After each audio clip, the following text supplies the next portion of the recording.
Good evening. Meron lang akong share ngayon sa inyo. Dumating kanina yung parcel na binili natin sa Lazada na murang-murang fishing rod and reel. Saka may konting kasamang hook at lines. At tignan natin. I-unbox natin. Pero actually, na-unbox ko na kanina sa excitement. Ito yung fishing rod. Yan. Mura lang to. Kaya binili ito, gusto kong mag-practice ng fishing. Parang naiengganyo akong mag-fishing. Tignan natin. Mura lang ito. Maghanap tayo ng mga sapa dito na pwedeng mag-fishing. Nandito ako sa Mabalacat, malayo sa ilog, malayo sa dagat. Kaya karamihan yan, mga sapa lang ang pwede kong pag-practicean. Okay, ito yung fishing rod. Actually, wala masyado nakasulat dito, kundi ito yung pangalan niya, Victory 180 Tora. Yan lang nakasulat, made in China. Ito yung pinaka-rod, mahaba-haba din. Ito yung mga naka-prepared na hooks and swivel. Yan. Ito yung mga hooks, ito yung swivel. Didikit mo na lang doon sa leader line na tinatawag. Floater, maliit lang. Yan. Disclaimer pala, ako ay beginner pa lang.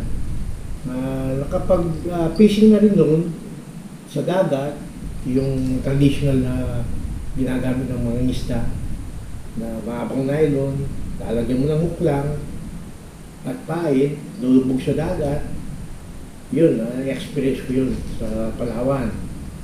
Dito naman sa paggamit ng fishing rod, reel, lately lang, nung napunta kami ng Araya, pinasala namin si farmer doon sa farm niya. May pan siya doon, ano siya ng hito, tsaka tilapia.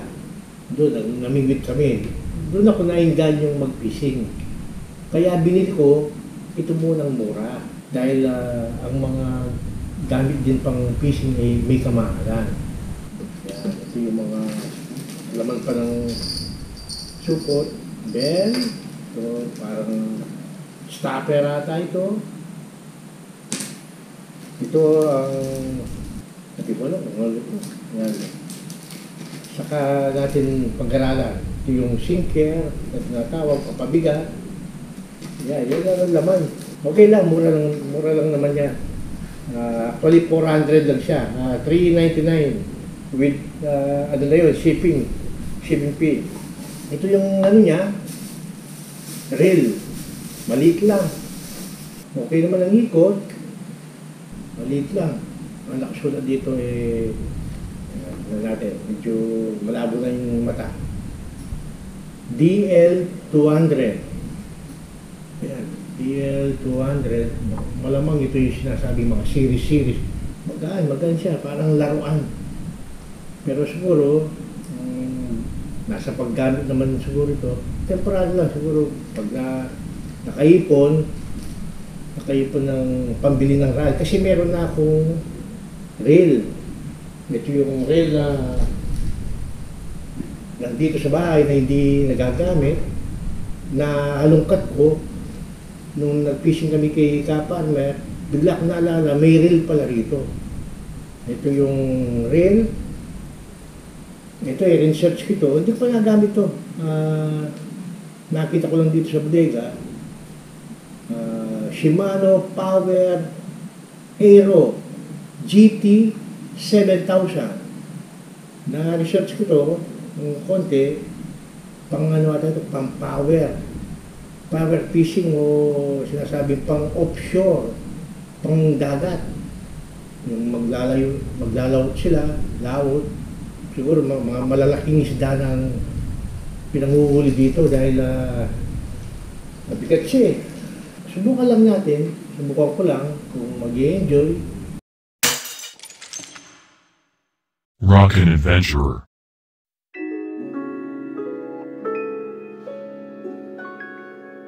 Hello, good morning mga ka-adventures. Nandito tayo sa tapat ng Clark Mabalacat Gate. Nilipat pala dito yung gate. Under construction pala ang bagong gate. Nasa loob na tayo ng Clark ngayon. Maghanap tayo ng sapa na pwedeng pamingwitan.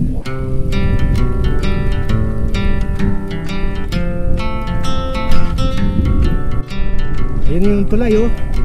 Alam ko medyo malalim ang tubig dito. Baka merong mga dalag-dalag dito o ito. Ano tayong pwesto?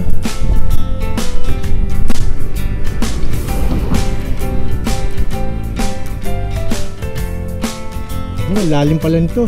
Hindi kang pwedeng mga isda rito oh.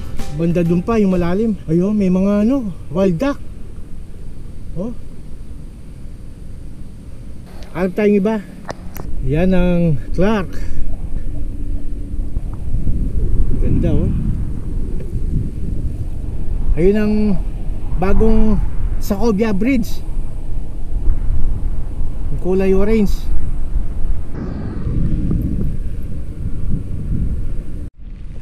Ito, kanan tayo dito. Papuntang Old Sacobia Bridge. Ayan oh. Tingnan natin kung makakababa tayo dito. Dito na tayo sa Old Sacobia Bridge. Ayun yung bago sa kabila. Sarap magbike kahit mainit. Kahit mainit. Ah, ang init. Ayan, oh.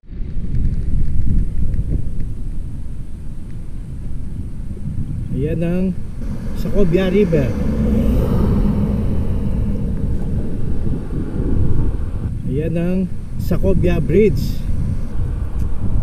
Ayun ang Zambales. Ayan ang kabundukan ng Zambales. Nandyan ang pinatubo. Yung plat na yun ang pinatubo. Yung sa baba, sa bandang gitna, yan ang pinatubo. Dito dumaloy ang mga yung lahar. Yan, puro lahar yan. Mukhang hindi tayo makakapamingwit dito. Tuyo yung ilog. Tsaka napakainit. Baka hindi naman lalangoy dito yung isda. Sobrang init. Punta tayo banda ron sa Bamban. Ayan na yung Bamban eh. Ito yung Arayat. Ito yung Clark. Ayan yung Zambales. Punta tayo dito sa Bamban. Hanap tayong ilog na maliit. Yung pwede tayong mamingwit.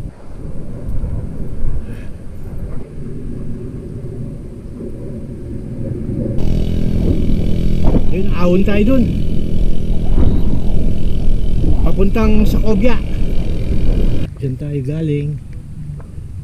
Baba tayo dito sa Sacobia. Nandito tayo.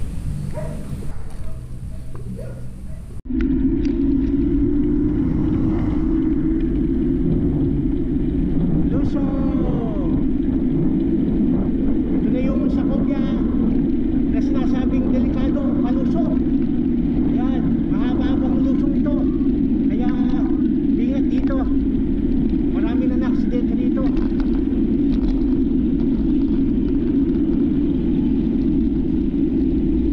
Sarap ng hangin.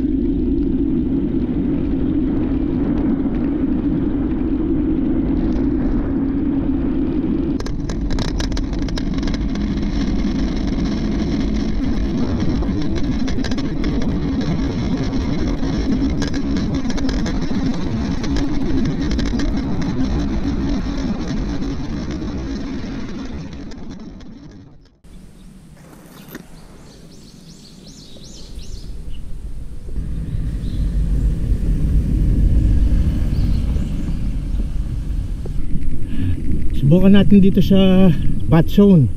Tignan natin makakapamingwit tayo doon. Kaliwa tayo dito. Yan. Pasok tayo doon sa dulo doon.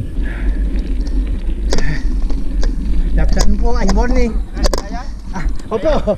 Punta po ako dito sa ilog. Oh, maliligo kayo? Hindi po, mamimingwit. Oh, sige po. Meron po mga isda-isda, mga ito. Kung sa libro, may isda.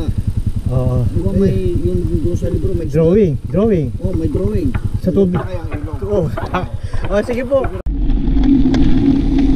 Woo! Ang enit!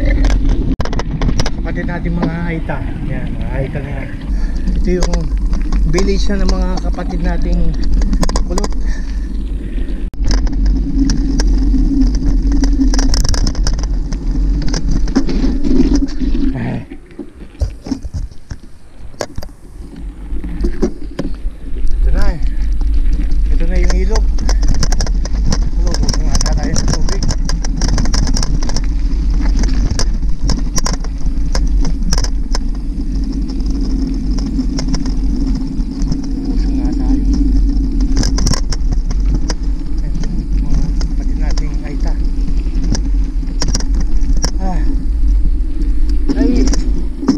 bat zone eh.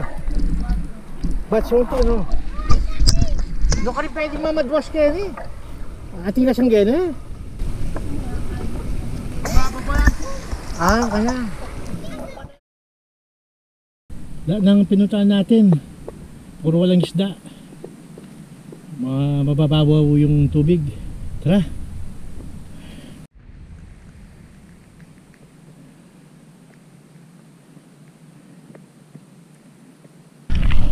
Ito, palabas na tayo ng highway ng Bamban. Dadaanan natin yung Bamban Grotto. Tapos pauwi na tayo, pero kung may madaanan tayong ilog, try natin maka-pwesto. Okay, let's roll. Bago pala rito, oh. Tagal ko na kasi hindi dumadaan dito. May ginagawang flyover pala dito, oh. Pero saan ng ano yan, project? Yan lang yan, sir. Dyan lang yan. Paikot lang ganyan. Oo, sir. Ay, ganoon. Ayan, oh. Shout out kayo, no, sir. Ang grotto. Dito tayo sa baba. Ito yung dating daan. Ito na yung tulay na bakal. Ilog din to, oh. Pero mukhang walang isda rito. Woo! Mainit! Ayan na, malapit na tayo sa highway. Ito na yung grotto eh. Kaya sa taas eh, grotto. Uwi na muna tayo. Saka tayo mag-aanting ng pwedeng pamimbitan. Let's roll!